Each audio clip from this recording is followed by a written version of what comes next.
Fala, galera! Fala, galera. Estamos aqui voltando à nossa programação normal, né, Vini? Isso aí. As férias acabaram, né? Acabou. Infelizmente. Agora é só luta. Só luta. Só luta. Estamos Mas, voltando. para o nosso podcast é uma alegria estarmos voltando com os nossos convidados, padres, diáconos, membros de pastorais.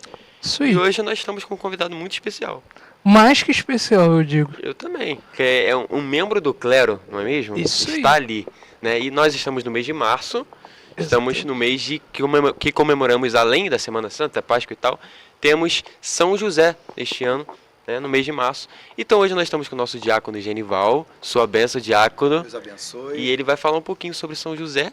Mas antes, nós queremos, né, de tradição do nosso podcast, conhecer um pouco sobre a sua vida, aonde o senhor nasceu, quantos anos, se quiser falar, né, Vini? O Vini não gosta muito. Eu não gosto muito de falar a minha idade, é um mas... pouquinho velho.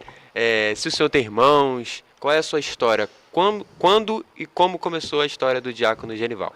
Não, e além disso, ele vai contar uma história aí que a gente ficou sabendo que polêmica. rolou um bafafá lá no início da vida dele. Parece ter uma história de troca aí na maternidade, mas a gente vai saber. Uma história de novela. Ele vai contar. Uma história de Uma novela. história de novela, digna história de novela, ele vai contar também. Fica à vontade, diácono. Mas como foi a sua infância, a sua família, e a gente pede que você conte um pouquinho da sua história. Bom, primeiro é uma alegria estar aqui participando desse podcast com vocês. Quero parabenizar a Pascom Bananeiras pelo esse brilhante trabalho. Tem acompanhado desde quando saiu, deu esse início e assim, um trabalho muito produtivo e muito frutuoso para a nossa igreja particular de Bananeiras, né? Então, quero parabenizar vocês. Bom, o diácono Geneval, né? Ele é filho de Araruama, nascido e criado aqui em Araruama mesmo. Sou filho de uma família que tem meu pai, minha mãe e mais 2 irmãos. Somos 3 irmãos.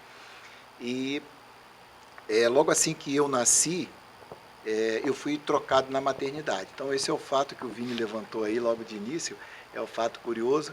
Eu fui trocado na maternidade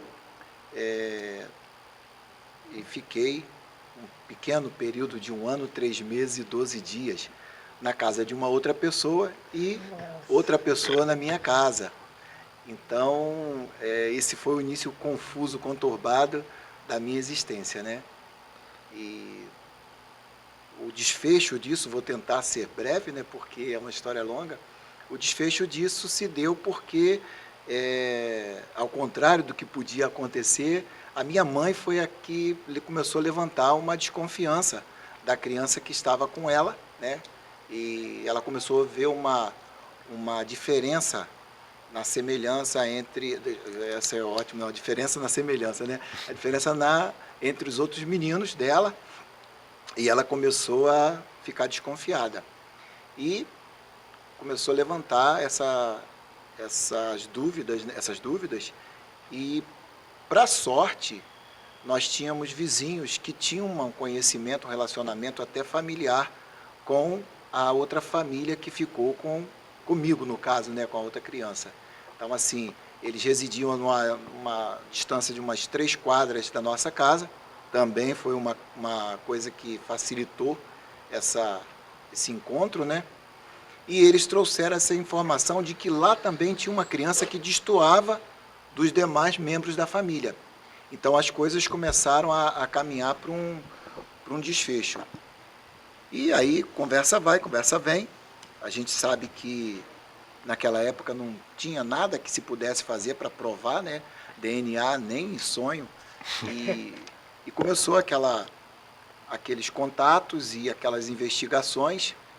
E o tempo passou e foram vendo que realmente havia uma semelhança muito grande comigo e os meus irmãos, e com o menino que estava com meus pais legítimos e a família que estavam sob minha posse, né? Que eu estava na posse deles. Então começou aquelas tratativas, todos aqueles entendimentos, e chegaram ao entendimento que havia necessidade de fazer a destroca das crianças. Meu pai havia até procurado o chefe do hospital da Casa de Caridade de Araruama, onde nós nascemos, e ele falou: olha, a semelhança é essa criança realmente não tem semelhança nenhuma com a sua família. A gente vê com sinais claros que ela destoa muito de vocês. E não existe nada que a gente possa fazer, porque nenhum exame de sangue vai poder constatar que o menino é seu filho ou não é seu filho. E aí chegou ao entendimento, meu pai conversou com o pai da outra família, chegaram no entendimento, ele concordou e marcou-se o dia de fazer a destroca. Segundo relatos, né, eu logicamente não poderia saber disso, segundo relatos, a outra família, a outra mãe, né, a que até então me criou, me amamentou, ela não queria trocar a criança. Então foi um chororô daqui, dali.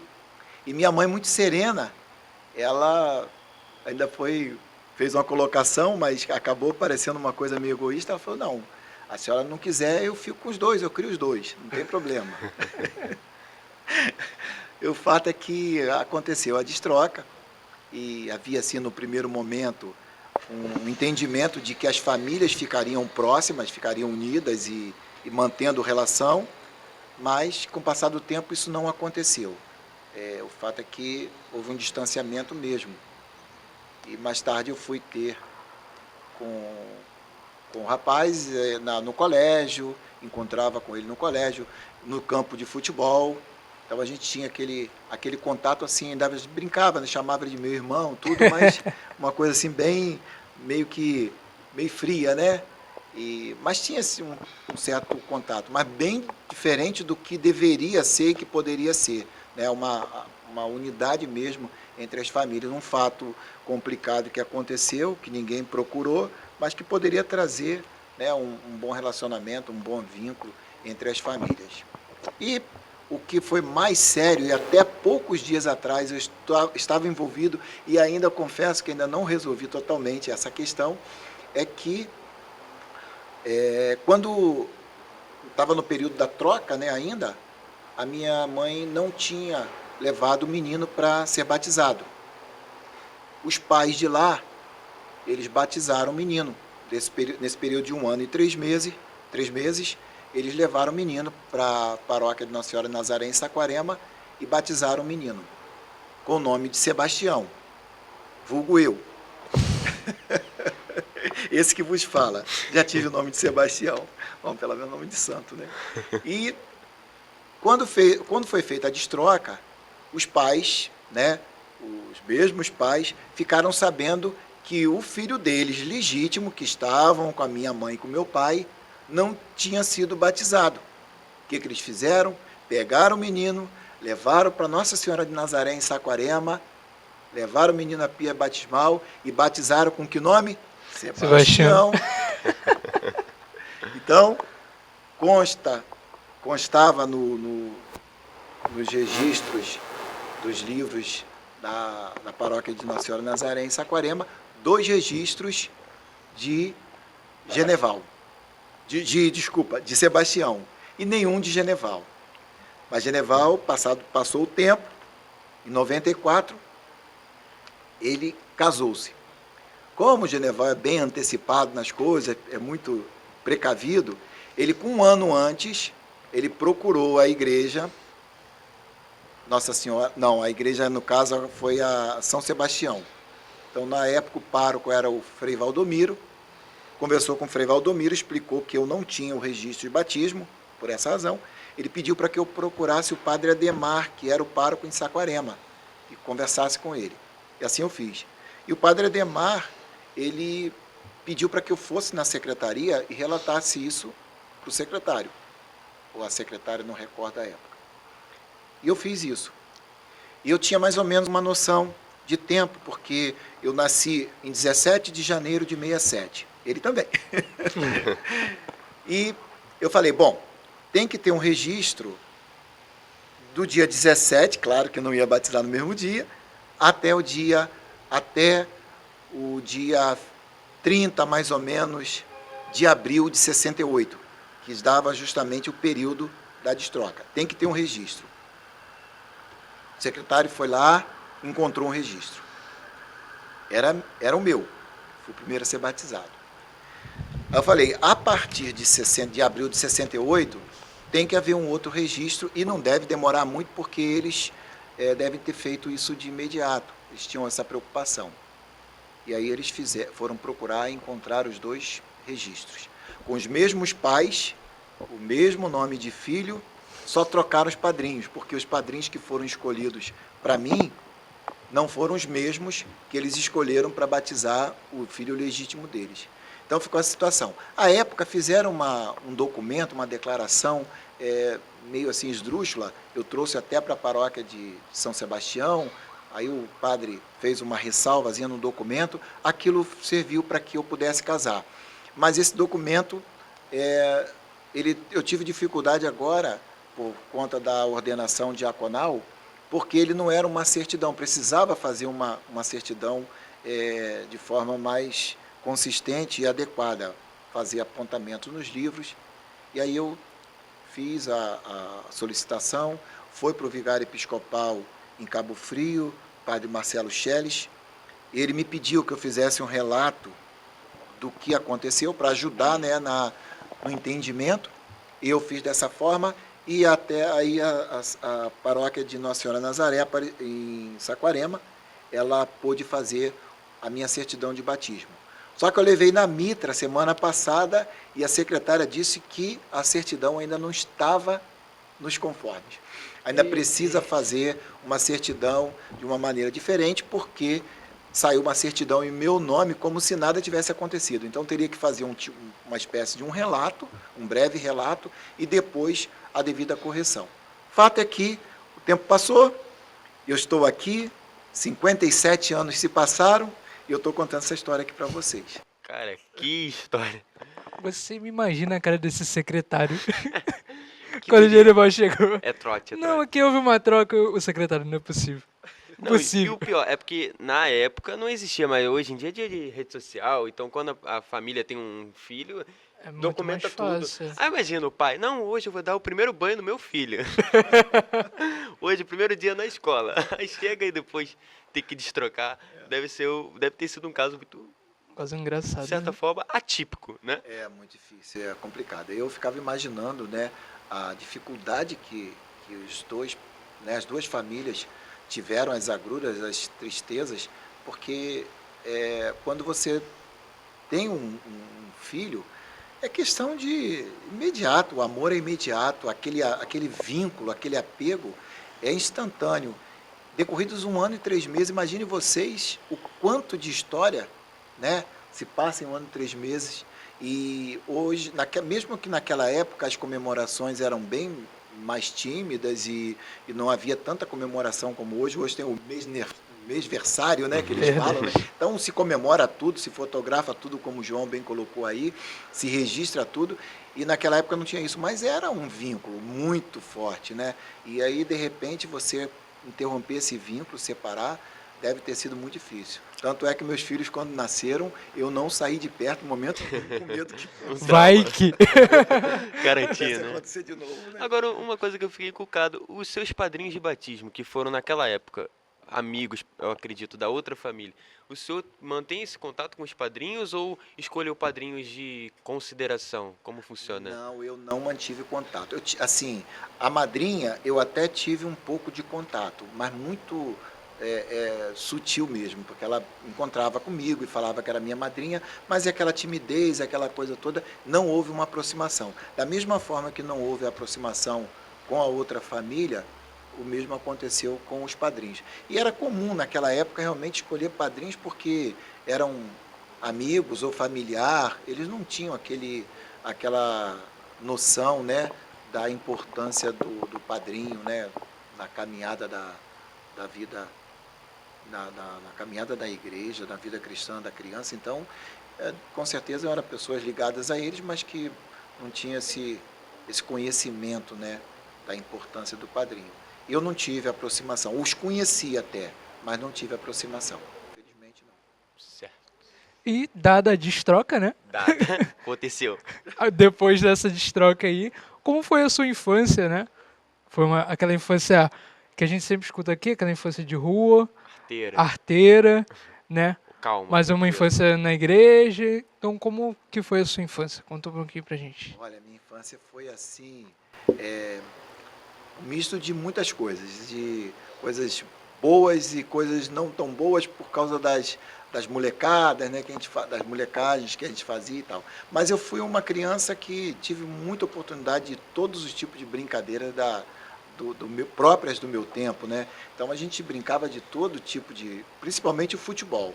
Eu não tinha muita afeição a jogar, a soltar pipa, bola de gude, essas coisas assim, eu não gostava muito não, era mais futebol mesmo.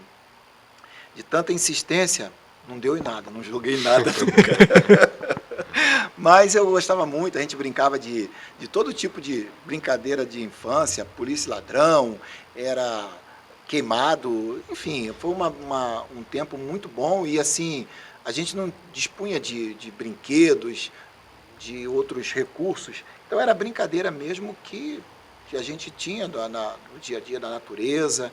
Então assim, foi muito intensa, a gente brincou bastante. A minha casa era uma casa que vivia cheia de meninos da rua, porque iam para lá, minha mãe fazia um sacolézinho, aquele sacolé de plástico, né, aquela coisa, e aí os meninos iam para lá comprar e a casa no nosso quintal vivia abarrotado de crianças, e o campinho de futebol próximo, então era uma vida assim bem mesmo de interior e de brincadeira mesmo própria daquela época, né? Então foi uma infância muito, muito legal. É aquela típica criança que tá na rua, volta para casa para beber água e a mãe manda ficar em casa. Exatamente. Mas a gente não obedecia a mãe, não. Fosse o pai, sim. O pai a gente tinha mais medo, né? A minha mãe, ela até nem pedia para que a gente ficasse em casa. Falava alguma coisa, mas a gente acabava saindo, indo pro campo, brincar de futebol, tudo. Mas era muito legal, muito intenso. Agora, o desenvolvimento do senhor na igreja, passado a infância e a adolescência, o senhor sempre se interessou pela igreja ou meio assim, vou, não vou, participava de algum movimento, alguma pastoral, né? Porque hoje o senhor é diácono. Sim. Como que funcionou? Essa vontade de ser diácono é desde a adolescência ou via algo assim e falava, poxa, um dia eu quero fazer isso? Como que continuou esse processo, né, da espiritualidade? Bom, a espiritualidade, na verdade, eu tenho certeza disso, que ela iniciou acompanhando a minha mãe nas igrejas evangélicas. Então, minha mãe era evangélica, meu pai era católico porque era batizado, mas não frequentava a igreja católica e também não tinha se batizado na igreja evangélica. Mas ele levava a minha mãe, ele acompanhava, e nós também íamos, né? Porque nós éramos pequenos e nós íamos para a igreja evangélica com a minha mãe. E nós ficávamos na escola dominical, lá fazendo aquelas brincadeiras, fazendo mais arte do que outra coisa, né? Fazendo o estudozinho que eles passavam para a gente. Então, eu fui crescendo nesse ambiente, né? Protestante.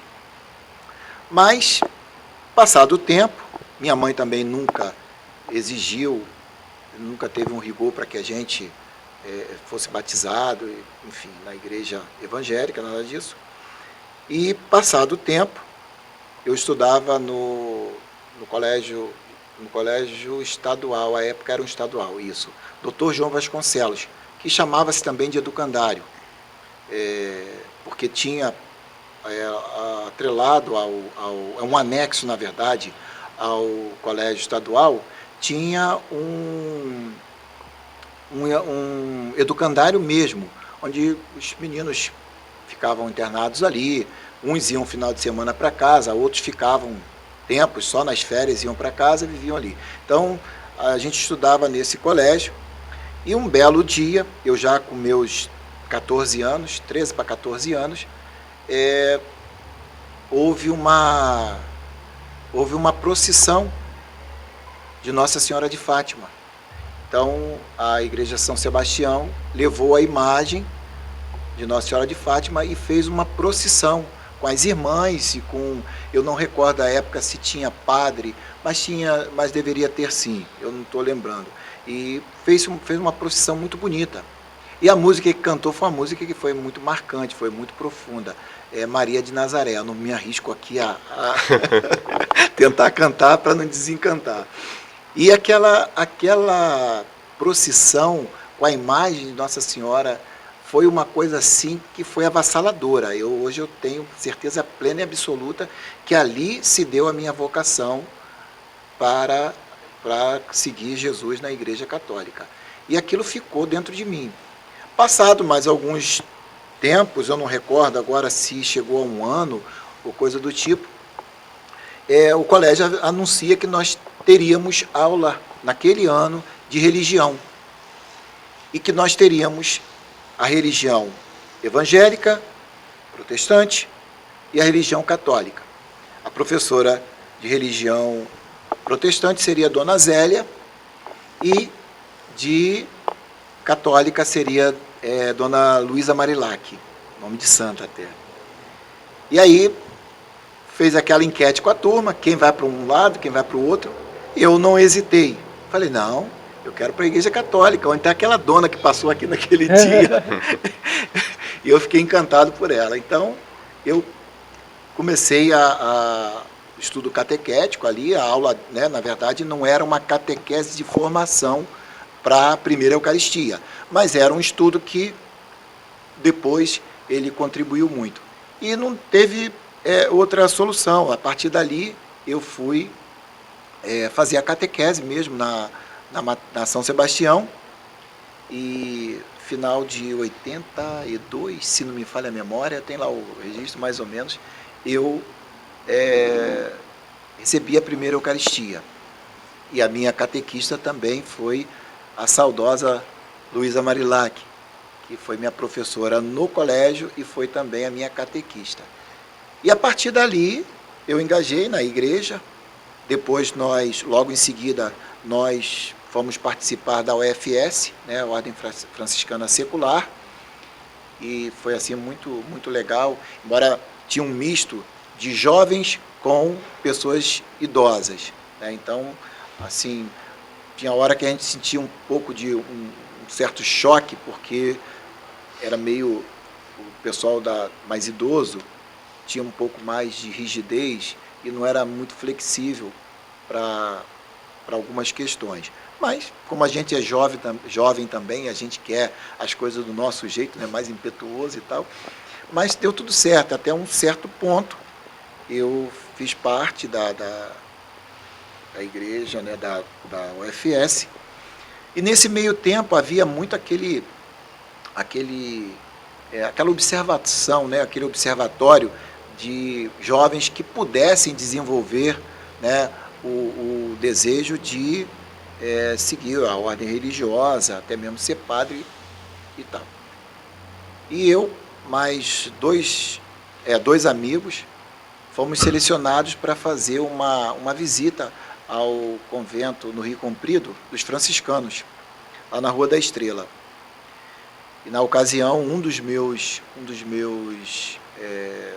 amigos, ele ficou doente, teve uma cachumba, não pôde ir, fomos dois só. Passamos um final de semana lá, muito legal, muito divertido, com brincadeiras, os freios estavam reunidos, teve vários tipos de dinâmicas, essa coisa toda.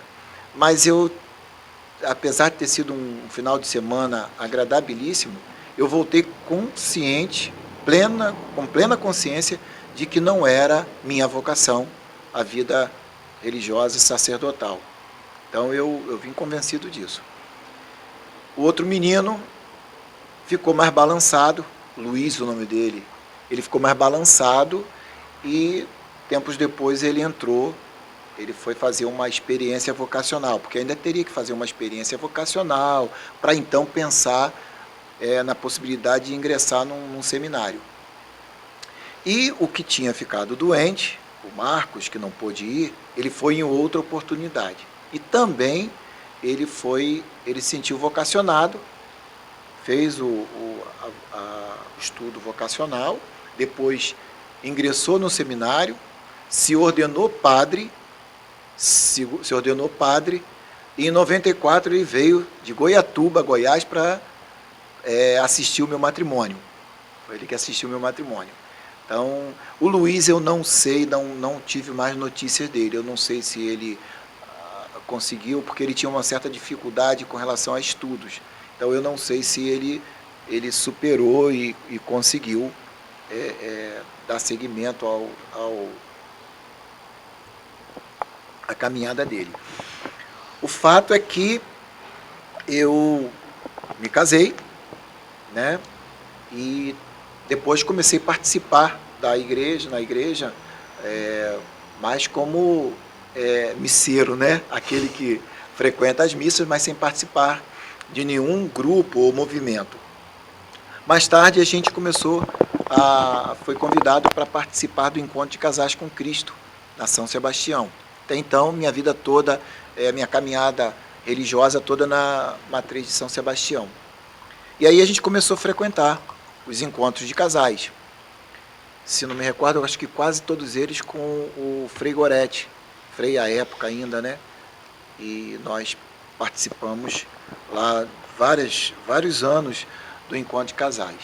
Depois a gente se afastou um pouco, as crianças pequenas, vieram os filhos, né? Nesse meio tempo, 2 anos depois. Não, minto, 2 anos depois não. Ih, eu estou fazendo uma confusão, estou falando de uma... Eu vou fazer uma salada de machis com goiaba. E nesse meio tempo, depois que a gente casou, não demorou muito tempo, a minha esposa engravidou. A gente ia projetar daqui uns 2 anos, 3 anos. Bom, 11 meses, a gente já estava com 2 bebezinhos no colo, né? Porque foram gêmeos, agraciados por gêmeos. E aí, a gente ficou um pouco afastado, porque era uma luta danada, né? 2 crianças, enfim, uma série de coisas. Mas também falta de vergonha na cara, para a gente poder, que a gente consegue conciliar tudo, né? Mas, depois que eles estavam grandinhos, já com uns 2 anos ou 3 anos, nós começamos a frequentar, aí sim nós começamos a frequentar o encontro de casais com Cristo. E aí ficamos, como eu falei, né, vários anos, até que a gente deu uma pausa. Eu não recordo bem se houve uma pausa também no encontro, ou se nós mesmos que paramos um pouco, enfim. E um dia nós viemos aqui, nessa paróquia, né, não era paróquia ainda, e para uma missa. E o sacerdote que estava aqui à época era o Frei Edielso. Naquela época, assim, uma missa para a gente, uma missa muito alegre, uma missa empolgante, e minha esposa também gostou muito de ter vindo aqui. Aí a gente começou a frequentar aqui, Bananeiras. Foi assim, um acaso, nós viemos, soubemos que tinha uma missa aqui, que era uma missa mais alegre, enfim, nós ficamos aqui. Mas não demorou muito, o Frei Edielso foi embora. Aí veio o Frei Alércio, fez uma administração tampão, né, só para poder não deixar a paróquia sem um sacerdote. E depois veio o Frei Goretti. E aí eu estava aqui desde a época do Frei Edielso e fui continuando.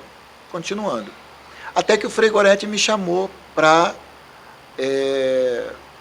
fazer o curso para MESC.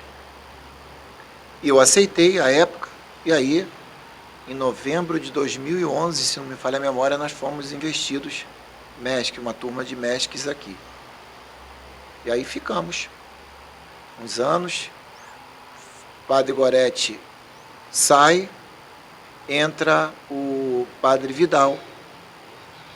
Nós ficamos aqui. Padre Vidal, tempos depois, me convida para ser acólito. E aí, depois de muito dizer não a ele, não teve jeito. Ele me pegou ele teve um mutirão de confissões por uma época de Semana Santa. E eu fui para São Sebastião, me confessar na São Sebastião. Peguei uma senha, estou lá bem, quietinho esperando. Chegou a minha vez, eu fui para o sacerdote que ia atender minha confissão. Padre Vidal, ele riu. Tá pensando que ia fugir de mim? E aí eu me confessei, depois ele falou assim, vai embora não, vem aqui. Quero aquela resposta, aquilo que eu te falei e tal, não sei o quê. Aí eu fui Falei, padre, eu não tenho a menor condição, eu não sei nada, não sei o que. Aí, aquela coisa, né? Bom, deu no que deu. Fui instituído acólito. E depois, padre Vidal foi embora, veio padre Dalvan. Depois de uns anos, depois de uns 2 anos, padre Dalvan me chama, quer conversar comigo e me convida para ingressar na escola diaconal que ia surgir. Aí, pensei que ele estava brincando, né? Eu quase que eu ganhei uma bênção dele com a mão esquerda, porque eu falei, deixa de brincadeira, padre. Padre Dalvan me ameaçava dar uma bênção com a mão esquerda, né? Eu falei assim, não, faz isso não. Aí, quer dizer, eu não, assim, no primeiro momento foi um choque, porque eu nunca me imaginei. Você fez a pergunta se eu tinha desejo de ser um dia diácono. Nunca me imaginei, nunca. Absolutamente nunca eu imaginei ser chamado para ser diácono. Nunca me imaginei ser acólito, mal conhecia, mal sabia. Eu sei que eu queria continuar caminhando, servindo a igreja dentro das minhas limitações, mas nada de pensar em cargo ou função, nada disso. E aí mandou que eu imitasse São José numa das suas virtudes, que era guardar o silêncio. Durante 30 dias, nem a minha esposa. E geralmente tudo que eu conto tudo, né? Eu tive que guardar esse silêncio que foi assim, terrível, né? Porque eu partilho mesmo, eu sou de partilhar tudo mesmo. E aí eu tive que ficar aquele sepulcro mesmo, até que, passados 30 dias, ele falou assim, agora você está liberado para a coisa. Aí eu fui, conversei com ela ficou assim, sem saber e tal, e a gente foi, as coisas foram caminhando, e enfim, acabei aceitando, entrei na escola, e a gente foi nessa caminhada, e se deu que no dia 2 de dezembro do ano passado, nós fomos ordenados diáconos, né, da Igreja Católica, para a honra e glória de Nosso Senhor. E vocês presenciaram isso. E a gente está aqui na caminhada, né? Aqui estamos. E aqui estamos. Recém ainda, fresquinho. É verdade. Mas para ver como que é os planos de Deus, né? Lá atrás o Senhor discerniu a vocação, viu que não era o sacerdócio, daí foi caminhando para mestre, acólito, e aí Foi subindo uma escadinha. diácono, né? Que, bem ou mal, é duas vocações, né? Matrimônio e honra. E, ó, E vocações de serviço. Tem que ser servidor, né? bastante serviço. Sim, assim como era São José. Assim como era São José. Pois é. E como estamos entrando no nosso assunto de hoje, São José, que tem muita coisa com que ele já falou, né? De aceitar a sua missão, de dar o seu sim. Servir duas né? vezes. Servir 2 vezes. Então já podemos dar a bênção Né? final? Calma, tem muita água para rolar ainda. Agora a gente vai entrar no nosso assunto. São José. Né? São José. E a gente quer saber um pouquinho da história desse santo tão importante, dessa pessoa tão importante da nossa igreja, que infelizmente às vezes não é muito citado, né? Por longos anos permaneceu aí adormecido na história da nossa igreja, que agora a gente está aprendendo um pouco mais sobre ele e aprendendo a buscar um pouco mais São José. Então a gente pede que você conte um pouquinho da história desse santo tão importante para a história da nossa igreja. Que responsabilidade, né? Eu costumo dizer que falar de São José é desafiante, não porque São José não menciona uma sequer palavra nas Sagradas Escrituras, mas que pelas suas características, justamente por ele não ter falado uma só palavra, é que ele traz assim um manancial de coisas, de possibilidades e de tantas outras coisas que podem surgir a partir da sua história, né? Na vinda do Salvador, que se torna difícil falar de São José, né? Não é fácil falar de São José. Mas, assim, a gente, quando pensa em falar de São José, e você colocou que às vezes ele não foi muito, ou foi até desmerecido na igreja, ou não foi muito lembrado, mas se a gente pensar que na hierarquia, se a gente pode falar em hierarquia, né? Mas vamos falar em culto, né? Nós temos a Sagrada Família. Se a gente for pensar em formas de culto, né? Nós temos Jesus, né?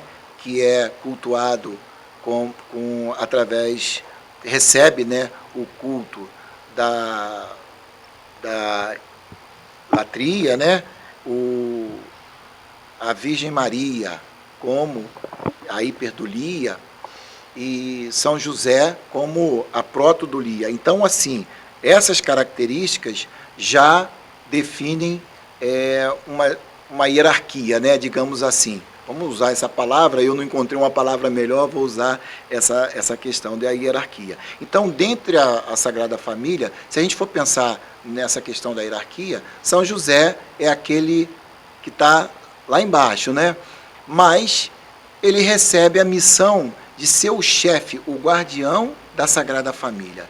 Então, se a gente pensar assim, como que este homem não teve uma importância, não foi considerado, como que ele foi desmerecido se ele foi o grande guardião da Sagrada Família? Então, uma responsabilidade muito grande que só é dada àquele que tem realmente uma grande importância diante de Deus, aquele que realmente Deus tem toda uma confiança, deposita toda uma confiança. Então, assim, eu penso que São José, jamais ele foi esquecido, jamais ele foi deixado de lado. Grandes santos fazem grandes reverências a São José. O próprio São Jerônimo, né, século V, ele diz que São José, ele por suas virtudes, né, ele deve ser honrado porque ele detém todas as virtudes, né? Então a gente vê que muitos outros santos, Santa Teresa d'Ávila tinha tanto carinho por São José, tanta admiração, chamava o pai da oração, né? Então, assim, ele não foi de forma alguma. Muitas das vezes as pessoas esperavam, talvez, que São José tivesse muitas falas de São José, e isso não aconteceu. Mas também não aconteceu porque, na verdade, a perspectiva do Evangelho era no sentido cristológico, né? Então, tudo que se falasse de São José era naquilo o que ele podia contribuir, né, no projeto de salvífico, no projeto realmente da difusão do cristianismo, da vida de Cristo. Então, não era assim o ponto principal, mas nem por isso ele foi desmerecido. Ele teve a sua grande importância, né? Por isso que hoje a igreja reconhece, mesmo que depois de anos, né, 1870, que foi o Papa Pio IX, ele estabeleceu São José como patrono da igreja, patrono universal da igreja, e 1955, se não me falha a memória, não sou muito bom de número não, de datas não, 1955, né, como patrono dos trabalhadores, né? Então, assim, a igreja sempre reconheceu, na verdade, talvez os registros que não tenham acontecido, né? Então, penso que isso aí é um fato que não aconteceu. São José foi sempre muito reconhecido na igreja. E eu estava até dando uma pesquisada esses dias, até para passar para as minhas crianças da catequese, a gente não acha uma igreja milenar dedicada a São José, mais que milenar. Então as igrejas dedicadas à devoção a São José, elas são, se a gente considerar a história da igreja, consideravelmente recente. Então é uma devoção que a gente está aprendendo ainda como igreja e conhecendo ele mais um pouquinho. Eu acho que é muito mais a questão de acesso, né? Hoje em dia a galera, os religiosos, nós temos acesso à Bíblia não tanto como antes, né? A Bíblia não era algo tão acessível assim naquela época. Exatamente. Então hoje nós temos mais conteúdos de Sagrada Escritura, estudos teológicos, né, cristológicos. Então a gente vê, né, mesmo sem muitos dados, né, sobre São José. E é bom, tipo, a galera fica muito presa em dados, né? Mas nós temos também o nosso magistério. Mas já que temos dados, né? Você tem um breve dado para nós sobre a idade de São José? Porque nós vemos muitas pessoas falar, São José, para ser um paizão, ele devia ter em torno dos seus 30 a 40 anos. Ah, não, mas São José, ele deveria ser jovem para poder caminhar no deserto. E Você porque tem que Maria era brincar. muito jovem, Maria é então muito São jovem. José devia Tem um ter... dado sobre São José, sobre a idade, se ele realmente era um carpinteiro, sobre a descendência, né, de Davi e etc. Tem esses dados para nós? É mais fácil falar sobre a descendência, né? Porque a descendência, as Sagradas Escrituras nos trazem, né? Realmente, e já é predito, né? Desde do Antigo Testamento, que o Salvador viria, né? Da raiz de Jessé, enfim. E nós sabemos que São José, né? Ele era filho de Jacó e da linhagem, da descendência do rei Davi. Então, essa descendência é fácil, porque as Sagradas Escrituras nos asseveram isso. Agora, em relação à idade, a gente não encontra. Até nos apócrifos, você não vê relato da idade de São José. O que a gente escuta são, assim, podemos dizer que especulações. Uns afirmam que São José era uma pessoa de bastante idade, e outros dizem que ele tinha mais ou menos pouco mais do que a idade de Maria, mas assim, a idade mesmo certa, as Sagradas Escrituras não nos trazem esses dados, de maneira nenhuma, entendeu? Agora, a descendência, sim, nós sabemos que é da descendência de Davi. E quanto à profissão, a Sagrada Escritura, na sua tradução, ela fala do carpinteiro, né? Inclusive, ela cita que Jesus é o filho do carpinteiro. Existem alguns estudiosos, até mesmo vaticanista, que eles entendem que ele pode ter sido um artesão. Mas isso também não é um relato que se tenha fidedignidade nas escrituras. Mas eles entendem que ele pode ter sido um artesão. E por questão de tradução, né, à época, colocaram o nome carpinteiro, mas o que também não diminui o São José como um grande profissional, né, que ele era. Portanto, quando fazem referência a Jesus, que dizem que ele é o filho do carpinteiro, eles usam a expressão carpinteiro como aquilo que denota em São José um perfil, uma característica. Então, geralmente, a pessoa, quando cita uma característica do outro, é porque aquela característica é marcante. Então, essa característica de carpinteiro, ele foi determinante. Isso nos leva a entender que São José era um grande profissional, né, e exercia bem as suas funções, e que passou para o seu filho também. Ele, além de educar o Filho de Deus, ele também o ensinou o ofício de carpinteiro. Então, assim, não precisava nem a gente entrar nessa questão, pelo simples fato dele ter sido escolhido por Deus para ser o provedor da Sagrada Família, nós temos que entender que tudo nele era muito bom, tudo nele era muito perfeito, né? Então, assim, esse dado a gente não tem, mas a gente entende que realmente ele era um carpinteiro, né? É o que a Sagrada Escritura nos diz, né? E falando sobre Sagrada Escritura, tem muita gente que fala, né? Infelizmente, aí fora, que a Sagrada Escritura deixa São José de lado, São José não é citado, ele não é importante. Qual é o grau de importância de São José? Com certeza a gente sabe, né? Mas tem muita gente aí que deixa ele um pouquinho de lado e não dá tanta importância a ele, justamente por ser tão sereno, né? Por ter uma aparição tão simples ali e não dão tal importância a São José, como ele merece. Sim.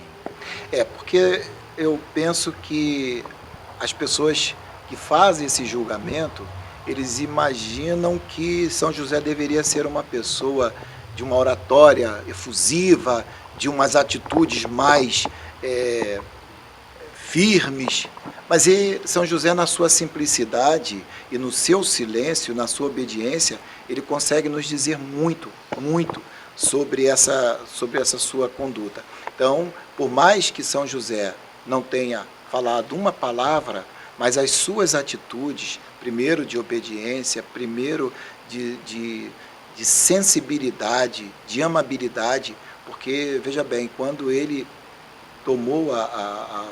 chegou ao seu conhecimento que a sua noiva estava grávida, uma experiência assim inexplicável, uma coisa inexplicável, que a sua noiva estava grávida, primeira coisa que ele fez foi pensar em preservar a integridade dela e a imagem também. Então, ele toma uma atitude, né, de dispensá-la em segredo, justamente para preservá-la. Ele não se preocupou com o seu orgulho, ele não se preocupou com aquilo que ele pudesse, com aquilo que fosse ferir a sua honra. Ele se preocupou primeiro em preservar a integridade da sua noiva, independente do que tinha acontecido. Primeira coisa, ele poderia ter sido, né, ficar com raiva, expô-la, colocá-la, né, em risco de vida, porque a gente sabe que naquela época era fadada, a pessoa que cometia um ato desse era fadada a ser apedrejada, enfim. Então ele foi de uma grandeza de espírito, de alma, de sensibilidade, de humanidade, de amor imensurável. Então, essa é uma das características. E a outra, no seu silêncio, né? Engraçado que a gente vê que o anjo, todas as 4 vezes que aparece para São José está repousando. É no momento que você, Vini, falou que ele, né, aquela serenidade dele, aquela tranquilidade dele, imagine dormindo, né? Não é? Muito mais sereno ainda. Então, nesse momento é que a pessoa realmente está mais propensa a escutar, a ouvir, a ser tocado, ser sentido. Então, naquele momento de tranquilidade, de sono, que ele recebia a visita do anjo, ele não hesitava e tomava a atitude que o anjo trazia para ele, né? Então, ele nem sequer questionava, ele simplesmente obedecia em total silêncio, em total desapego de si. Então, assim, a gente vê em São José esse grande homem. E aproveitando, porque as minhas palavras realmente não vão conseguir traduzir isso de uma maneira muito, muito precisa, sempre quando eu lia alguma coisa sobre São José, ou eu meditava alguma coisa sobre São José, não sou especialista, de longe. São José é um manancial de conhecimento, de coisa que a gente não consegue absorver. Eu ficava tentando escutar a voz de São José. Eu sempre tive esse desejo, né, de ouvir a voz de São José. Às vezes pode ser que o silêncio dele me incomodava um pouco. E num belo dia, nós estávamos numa formação, logo assim que a gente entrou na escola diaconal, foi uma proposta do padre Dalvan de acompanhar a gente, fazer umas formações. Na época estava o então seminarista, que hoje é sacerdote, o Rafael Ronzani. Ele começou a fazer essa formação e um dia o padre Dalvan estava dando uma formação para a gente. E ele indicou um livro para a gente, A Sombra do Pai, de São José, de um escritor polonês, né? Jan Dobrazinski, vou tentar aqui arranhar o nome dele, e eu comprei esse livro, por sugestão dele. Comprei o livro e fui ler o livro. E o livro foi assim uma coisa extraordinária, apesar de ser um romance. Entenda? O livro ele não traz um relato bíblico, ele traz um romance acerca da vida de São José. E é fabuloso a felicidade que esse escritor teve de colocar voz em São José, dar voz a São José, de uma maneira que você, ao ler o livro, o que você se debruçou nos escritos da Sagrada Escritura, em Mateus e Lucas, você consegue enxergar, você consegue ver aquilo tudo acontecendo. É impressionante como é uma imersão em São José na vida de São José. É impressionante. E assim, isso me deu uma alegria muito grande, porque eu falei, poxa, agora sim, agora eu ouvi a voz de São José. Mesmo, volto a dizer, sabendo que é um romance, mas é muito interessante. Então, assim, dessas características, dessas virtudes de São José, só com muita insensibilidade você vai observar que São José foi uma figura assim apagada, uma figura inexpressiva, uma figura que realmente vou fazer aqui vou usar aqui uma expressão que não combina, né? Mas é uma figura figurativa, né? Então não é isso. Na verdade, São José é um grande homem que realmente, assim, com a sua simplicidade e com a sua discrição e com a sua sutileza, ele nos fala muito, mas muito mesmo. Ele chega a nos constranger de nossas atitudes, de nossas ações, com coisas assim, bem mais sutis, bem mais tranquilas. Nós, muitas das vezes, nos perdemos, nos desviamos de certas, ou utilizamos de certas condutas, de uma coisa que a gente poderia resolver de uma maneira tão tranquila. Diante dessa capacidade toda de São José, a gente vê que a gente realmente deveria aprender um pouquinho com ele, né? Fica aí a indicação do livro, né? A Sombra do Pai. Sombra Pode do mostrar. Pai. Pode até mostrar para o Pra pessoal câmera, ver eu a ouço pra capa. mostrar, faço questão. Vale a pena, gente. E não é acraseado, não. É a sombra mesmo do Pai. Ele está, né? Ele é a sombra do Pai. Eu nunca li, confesso que fiquei curioso. Me lembrei de uma situação agora que, quando a gente fala da sutileza de São José, eu me lembro que quem me conhece sabe que eu sou apaixonado pela aparição de Nossa Senhora de Fátima. Sim, E também. o Genival falou, né? Então, já me deu gatilho. E me lembro que passa desapercebido por muitas pessoas que São José apareceu em uma das aparições de Fátima Sim. com o menino Jesus em seu Sim. colo, né? E eu lembro que por um longo tempo, quando o padre estava na missa e ia dar a bênção final, eu ficava com essa imagem na cabeça porque irmã Lúcia relata que aquele homem com a criança no colo dava a bênção sobre o mundo, assim como um sacerdote faz. Então, por longo tempo, quando eu vi o padre dando a bênção, eu me lembrava de São José lá na aparição de Fátima, dando a bênção no mundo pelo que viria, né? Após, como Nossa Senhora de Fátima falou sobre as guerras, e sem citar uma palavra, ele é grandioso até naquele momento, né? Sim, É incrível. com certeza. É um Então, paizão. Não dá, eu sou apaixonado por São José, ele é E incrível. não é nem. É uma coincidência, né? Mas todos nós que estamos aqui nesta mesa somos homens, né? Tem apresentadores que são mulheres, enfim, não é uma coincidência, né? Não estava planejado isso. Não é à toa, né? Não é à toa. Mas que exemplo São José dá para nós como homens, né? Porque nós temos essa visão da sociedade de que homem tem que ser posturado e tal, tem que ficar aqui. E São José não era assim, né? São José, em sua docilidade, ele muito paciente, né? Com Maria, né, estando para dar à luz, de certa forma um pouco nervoso, mas impaciente de estar lá. Não tem vaga nessa pousada que eles chamavam? Pousada.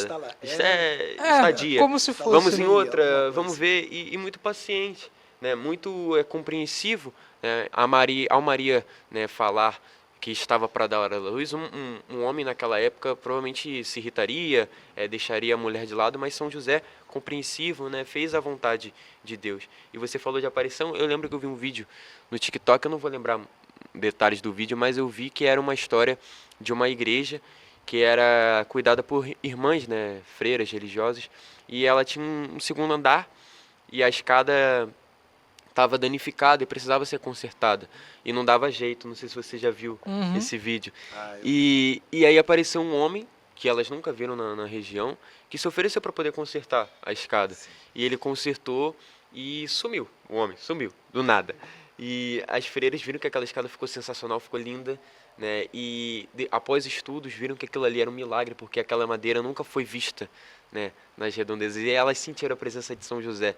Então, assim, não posso falar que não posso afirmar, a igreja também não afirma que São José apareceu ali para poder consertar aquela escada, mas sentindo a presença dá para ver que Deus permitiria, Com né, certeza. São José vir, né, em seu espírito, ou de certa forma um anjo, mas que passassem, né, o aconchego e o colo de pai de São José, né? Perfeito. Então, queria que o senhor brevemente falasse que aprendizado São José dá para o senhor, né, como um homem, como diácono, e para nós cristãos também. E como pai também, Como né? pai, com certeza. Não só como diácono, mas como pai.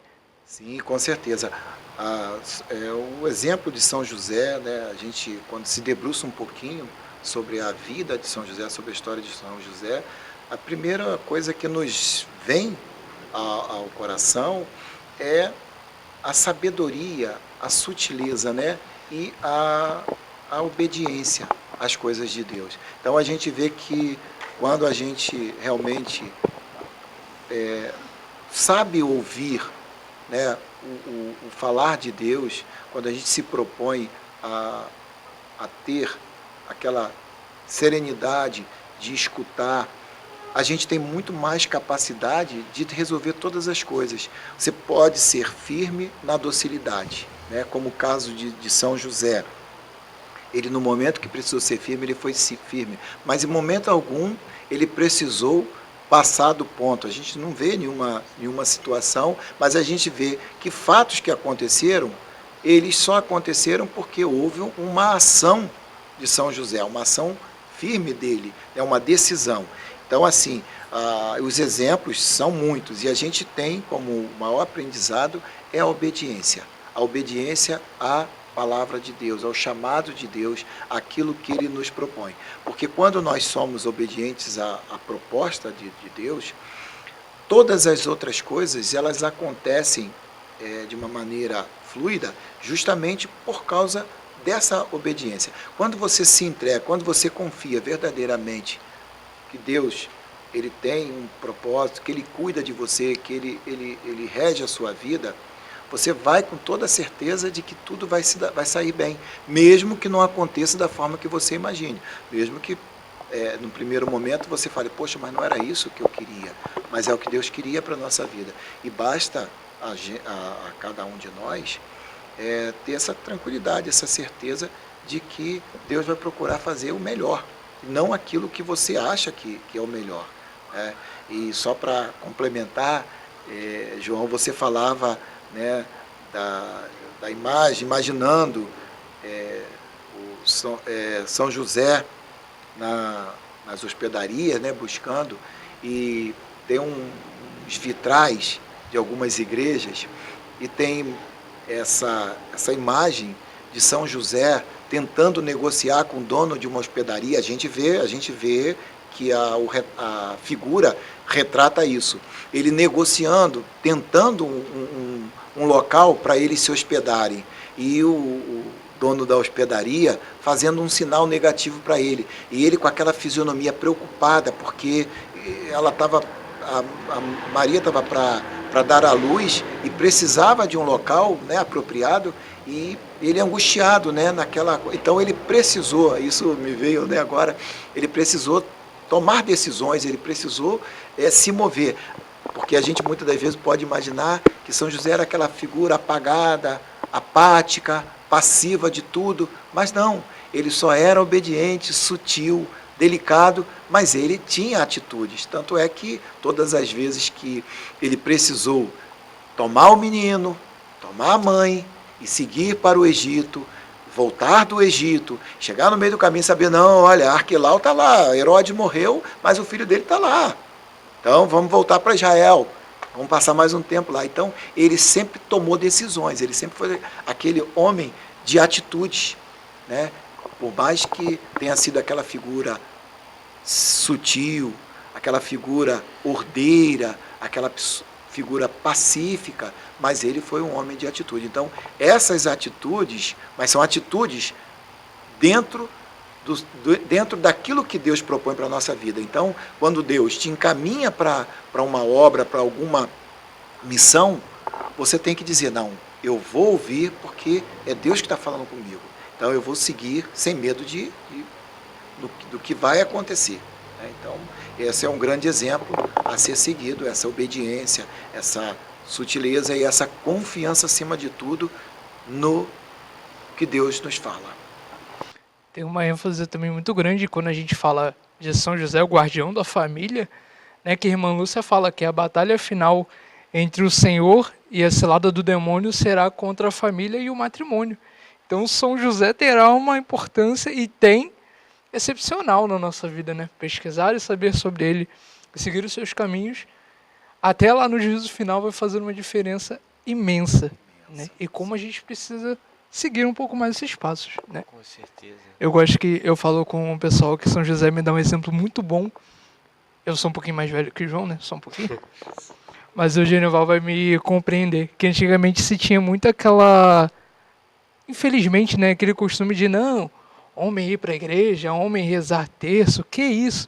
Mas quando a gente olha para São José, a gente vê que a gente tem que buscar isso. Né? Aí depois, com o tempo, quando eu vi o terço dos homens crescendo, esses movimentos dos homens indo mais à igreja, eu falei, nossa, São José tá firme no trabalho dele, tá dando certo. Porque antigamente era uma coisa que defasava, infelizmente, né? Você olhava na igreja, só vinham aquelas mulheres. Aí você via um homem ou outro perdido ali. Falava, nossa, São José tá tendo trabalho lá em cima e tá dando certo. A gente vê, de certa forma, assim como a exemplo do diácono Genival, São José prestando dois serviços, né, do matrimônio e também um serviço, naquela época não à Igreja Católica, mas um serviço a Deus, né, um serviço de querer e continuar sendo casto, né, mesmo após casado com Maria, ele continuou casto, porque Maria é virgem perpetuamente, né? Então esse ato dele de ir, sair com o menino, com Maria e ir por aí que nem nômades, mas buscando a segurança para a família, você vê o cuidado dele, o serviço dele a Deus, né? E essa divisão de tarefas é muito interessante, né? Eu lembro de uma série que é The Chosen, não sei se o senhor já assistiu. Não consegui assistir ainda, mas já... Mas tem algumas cenas de São José ensinando Jesus a carpintaria. Então, assim, é muito interessante, né? Uma série que não tem comprovações, né, bíblicas nem nada, mas mostra uma releitura, né, de como seria. E nessa divisão de tarefas, temos aqui um homem que é diácono, marido. E como que foi essa sensação para o senhor ao entrar no diaconato? Como foi a sensação da missa, que foi linda? Né? Como que está sendo essa experiência de ser um diácono? Muitos batismos, muitos casamentos, como é que está sendo? Não, a gente ainda está iniciando, né? Mas a diaconia, né? Ela é compartilhada, né? Desde o início, quando a gente entrou na escola, isso foi nos colocado, até porque para que a gente pudesse entrar na escola, era necessária a autorização da esposa, né? Então a esposa faz uma carta de próprio punho, que ela concorda, então tem que ser uma decisão unânime da família, né? Não pode ter nenhum obstáculo em relação à aceitação. Então, isso sempre é muito partilhado. Isso acaba nos ajudando, porque na nossa caminhada, existem aqueles momentos em que a gente desanima um pouco. Nós ainda pegamos um período da pandemia que nós não esperávamos. Isso foi, assim, um momento muito difícil. Isso gerou alguma dificuldade em a gente fazer aquela avaliação de que realmente é isso, nós vamos continuar, é isso mesmo que Deus quer de mim. E todas as vezes que a gente tinha essa dificuldade, a gente tinha a tranquilidade de resolver isso em família, né? E mais ainda a esposa do que os filhos, porque os filhos aderem melhor, mas a esposa está mais próxima, né? Então, era sempre isso, sempre foi muito partilhado. E o tempo foi passando, a gente caminhando, e sempre tinha os questionamentos, tinha aquela coisa toda, e quando foi se aproximando também, houve novamente uma necessidade de uma adesão da esposa. Novamente ela fez uma carta, né, que concordava com a ordenação, enfim. Então, isso veio assim, ajudou bastante nessa caminhada, porque você percebe que você está indo mais com o aval da pessoa que você divide os seus dias, né? Então isso ajudou bastante. E aí veio a ordenação, foi um momento lindíssimo, um momento muito forte, né? Eu não chorei na minha ordenação, mas 2 semanas depois eu chorei a beça na ordenação dos meus irmãos. Foi emocionante, porque eu estava do outro lado, engraçado que eu senti aquela emoção toda que eu vivi, mas eu estava tão, assim, focado ali naquele momento que eu não me emocionei, assim, em termos de choro, né? Mesmo, propriamente dito. Mas a emoção foi muito grande, foi, assim, uma celebração lindíssima. E depois disso a gente começou o trabalho, mas ainda não tem muitos batizados, não. Até hoje foi assisti um matrimônio e celebrei um batizado. Mas assim, temos participado de muitos eventos, palestras, adoração ao Santíssimo, o que a gente já fazia antes, né, que era celebração da palavra e muitos eventos dessa natureza. Então tem sido muito intenso. Muitos estudos, a gente não para de estudar, porque a igreja é um universo inesgotável de informações. E a gente conhece muito pouco. O tempo que a gente passa estudando é bastante frutuoso, mas assim não é como o sacerdote que passa 9, 10 anos dentro de um seminário estudando full time, né? É diferente, mas mesmo assim a gente ganha uma gama de conhecimento muito grande e nos motiva, né, a cada vez mais buscarmos conhecimentos, porque é necessário para a nossa função e também para a nossa vivência enquanto cristão, né? Toda vez que a gente busca conhecer um pouco mais a gente se apaixona para a igreja, que é esse manancial, né, inesgotável de beleza e de riqueza. Eu lembro da missa, uma missa linda, né, cara? Linda. Demais. E Ele não chorou, mas eu chorei por eu ele.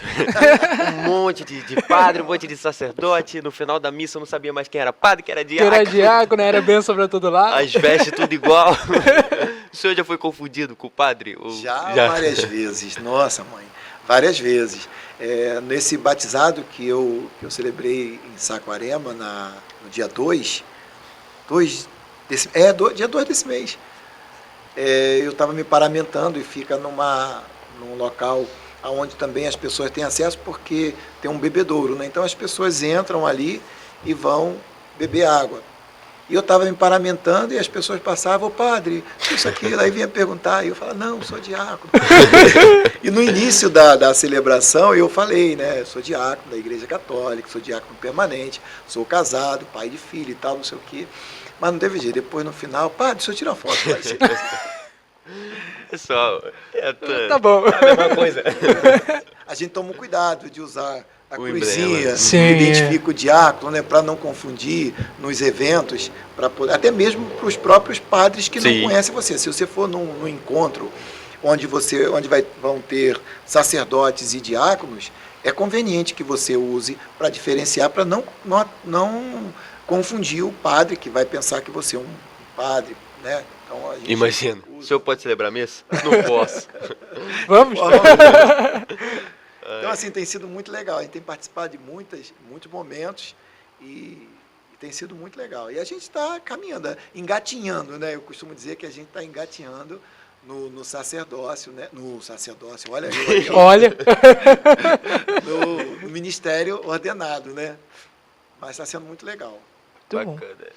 E a gente queria perguntar se você queria colocar algo mais importante sobre São José, algo que ficou faltando, Considerações? algumas considerações. Tipo, isso aqui eu não posso ir embora sem falar. A gente quer saber se tem alguma coisa Chega aí. em casa e não falei. Meu Deus, não falei isso aqui, era muito importante. Meu São José. Uma coisa, assim, mais algumas algumas questões, mas são muito poucas. Mas uma questão que eu acho assim relevante é que muitas pessoas se referem a São José como o pai adotivo de Jesus Cristo, né? Nosso Senhor Jesus Cristo. E, na verdade, o termo mais correto, segundo os exegetas e os teólogos, é o pai putativo. Porque o pai adotivo ele tem várias características que elas não condizem com a condição de São José. Como, por exemplo, uma delas, o pai adotivo, ele vai adotar uma criança, ele escolhe a criança que ele vai adotar, né? Ou pelo menos é mostrada a ele a criança que ele vai adotar. Já com São José, isso não aconteceu. São José, o próprio Deus escolheu São José para ser o pai do filho dele, né? Então, o pai putativo, embora não seja o pai legítimo, ele é o pai pela boa fé. Então, essa é a característica do pai putativo, e não o pai adotivo. O pai adotivo acaba sendo uma expressão que acaba desmerecendo São José, né? Então, é um termo mais adequado para se usar, segundo os especialistas, não são as minhas palavras, é o chamar São José de pai putativo. Fica aí a curiosidade. Eu lembro de Padre Paulo Ricardo falando uma vez que São José é tão grandioso que é o único pai que, em vez de ser adotivo, foi adotado. Né? O próprio Senhor o adotou como pai. É verdade, é isso aí. Porque Jesus é Deus, né? Se foi Deus que escolheu, quer dizer, isso é muito interessante. E assim, São José, curiosamente, né, nas pesquisas eu encontrei que em Montreal, né, tem a maior basílica do mundo dedicada a São José. E a pessoa era um sacerdote ou um frei, era um sacerdote, eu só não sei se era padre ou frei. Ele idealizou a construção dessa basílica e, por obra do destino, tempos depois ele foi canonizado santo. Só não recordo o nome dele agora.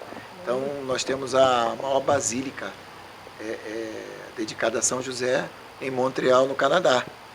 Um país que, assim, a princípio, né, a gente não imaginava que fosse um país de raiz tão católica, não, né? Então, é uma curiosidade também de São José. Deve ter outras tantas, mas que agora a gente não recorda. E outra coisa também é que sempre questionam muito sobre quando São José de fato faleceu, né? Então, assim, o que a gente pode dizer é que também as Sagradas Escrituras não nos trazem esse relato, e nem algo assim da tradição trouxe algo que a gente possa definir como verdade a data em que São José morreu. Mas o que a tradição nos assevera é que São José, ele morreu antes do início da vida pública de Jesus.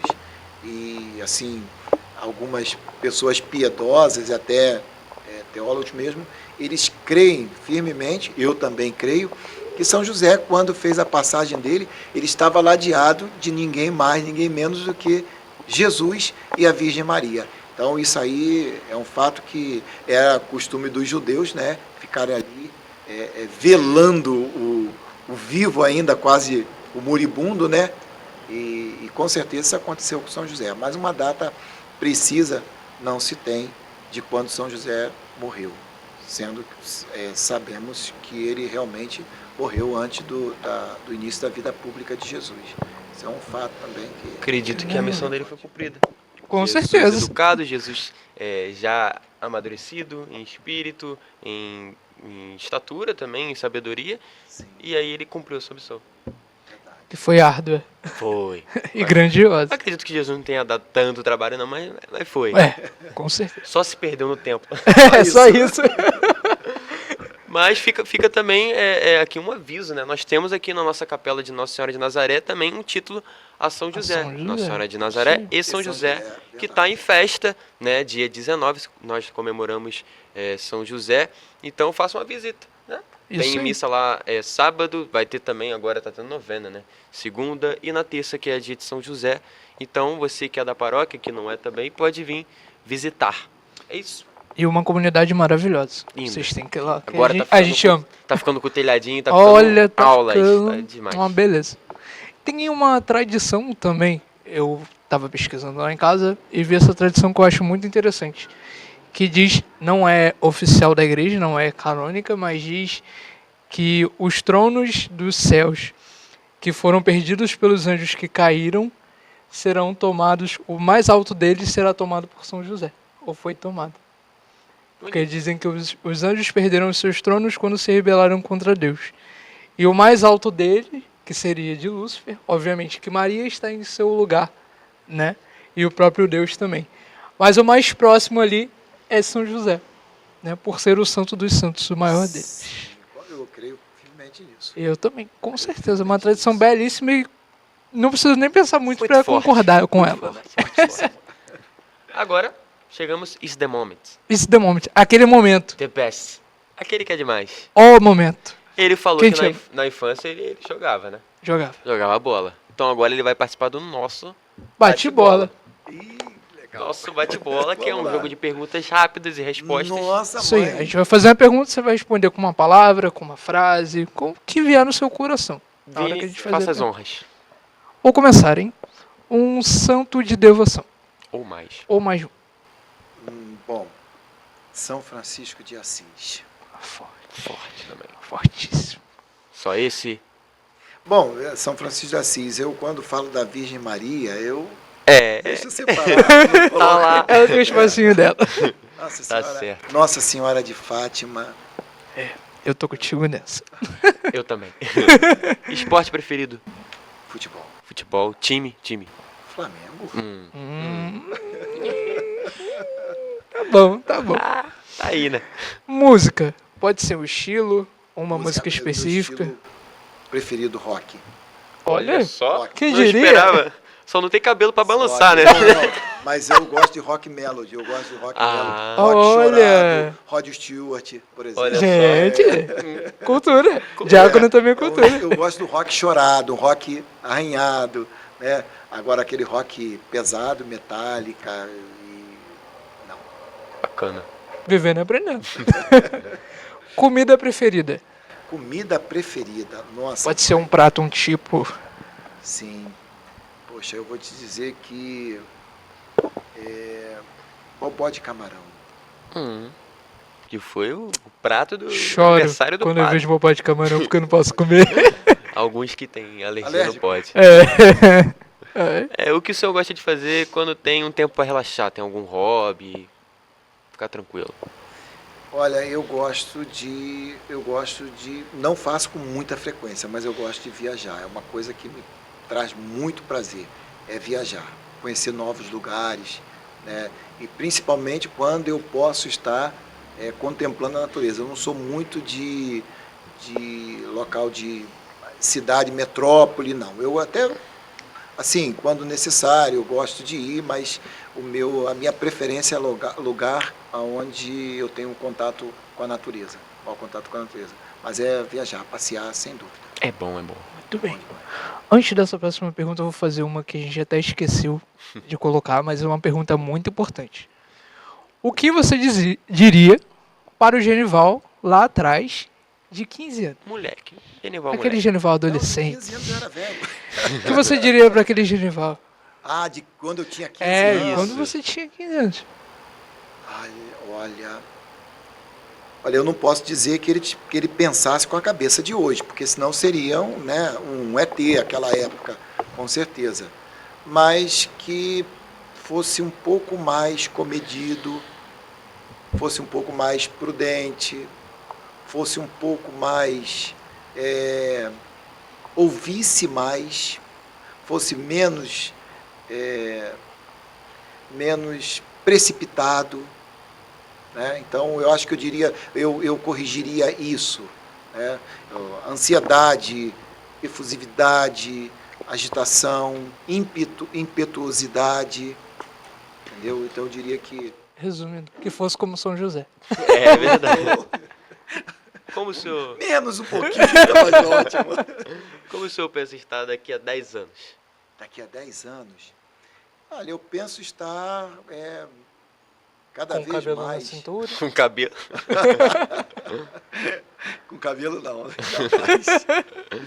Mas eu penso estar, continuar na minha caminhada, vivendo a minha vida de família, talvez já aposentado, não sei, ou pelo menos diminuindo muito mais o ritmo de trabalho, que hoje ainda é bastante intenso, e vivendo a minha caminhada na minha igreja, com certeza buscando cada vez mais me aproximar desse Cristo maravilhoso, né, que é o que nós temos de mais precioso, né? Então, eu acho que isso aí. Mas com certeza trabalhando menos para que eu possa ter mais tempo de viver a minha realidade, né, enquanto no ministério ordenado.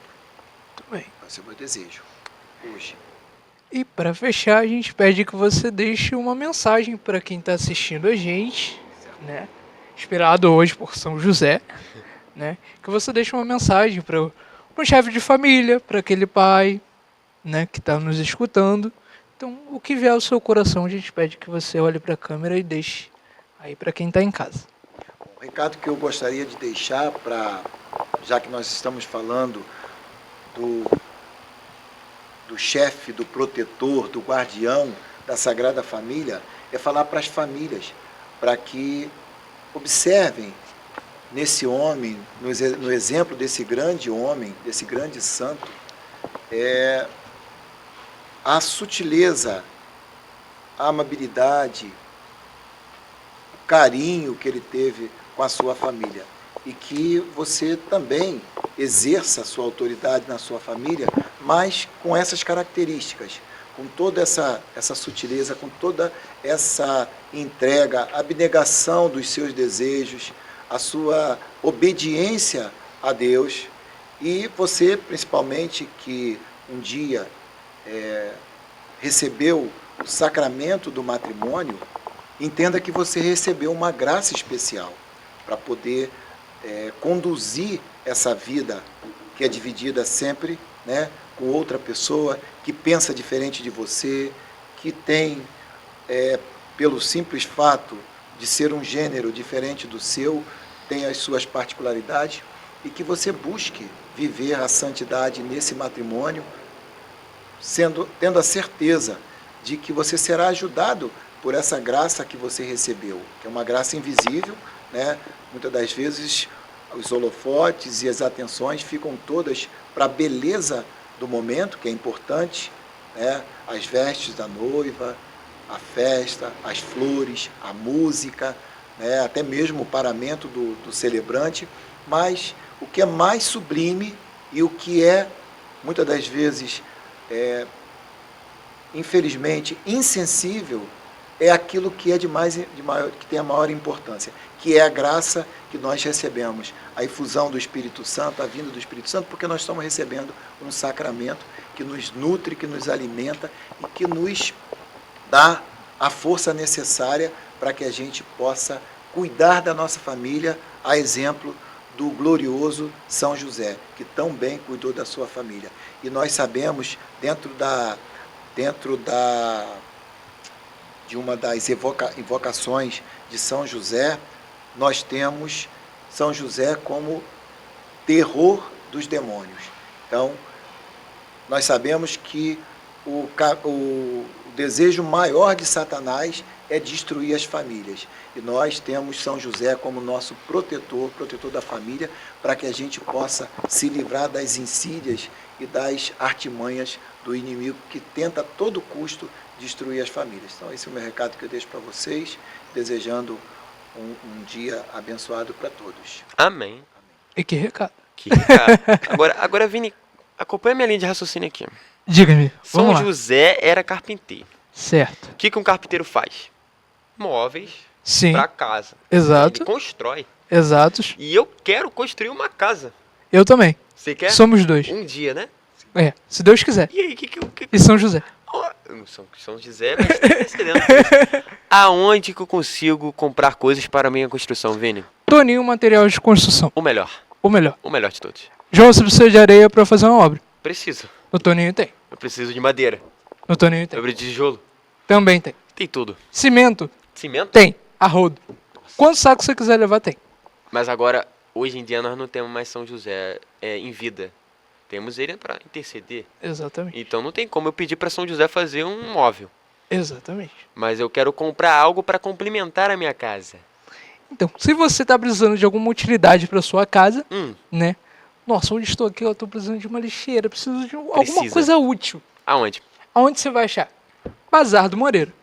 Bazar do Moreira. Lá você vai achar uma utilidade Tudo. pra sua casa, tudo. Tudo Se pensou em alguma coisa, tá lá. liga que vai estar lá. E se Então, você precisar também de alguma coisinha pra sua obra, só você procurar o Rafael lá também, que ele vai estar lá pra te ajudar. Demais. Agora, Beleza? diácono, qual que é a sua profissão só para... Contador. Contador? Você tem Não me dados... diga. Você tem... Continua na minha linha de raciocínio aqui. Diga. Você tem dados da época de São José, por exemplo, qual era a moeda deles? Não. Como era a Porque contabilidade tem na época de dai São a José? César o que é de César. O que eles davam a César? E como é que funcionava a Dracma, moeda? Se não me engano, né? Era isso? Era uma dracma, né? Eu não recordo bem, mas eu acho que... Eu não sei se era da época de São José, mas eu acho que tem essa... Tem. João, mas eu te digo uma coisa. Hum, Seria muito mais fácil, sabe como? o quê? Se existisse, sabe o que na época de São José? O quê? O que, João? Uma contabilidade. E Que é que isso? contabilidade? Essa contabilidade tem um nome. A melhor.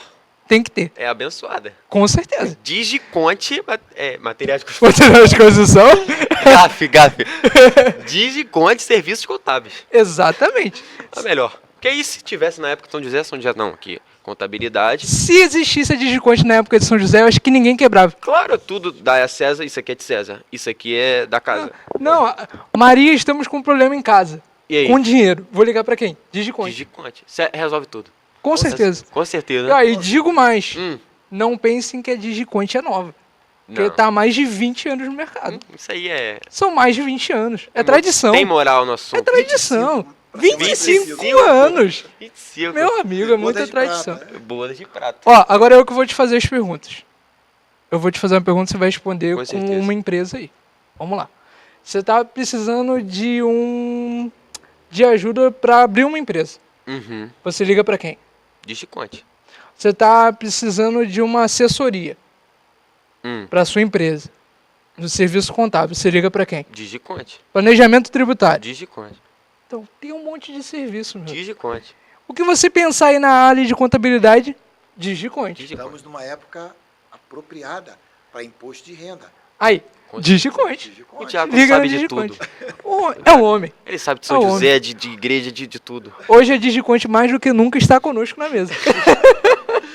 É isso. Tá aqui com a gente. O telefone tá na tela pra quem quiser. Isso aí. Tá? Lembrando que nos nossos podcasts fica aí embaixo o telefone de todas as empresas, dos nossos patrocinadores.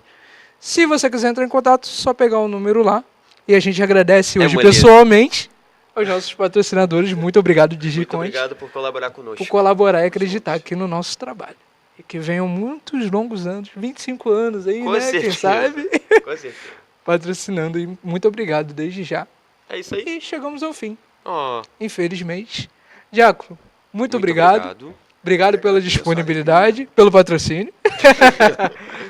E obrigado por estar aqui hoje, trazendo um pouco mais para nós a história de São José, esclarecendo um pouco mais as nossas curiosidades. Obrigado mesmo de coração.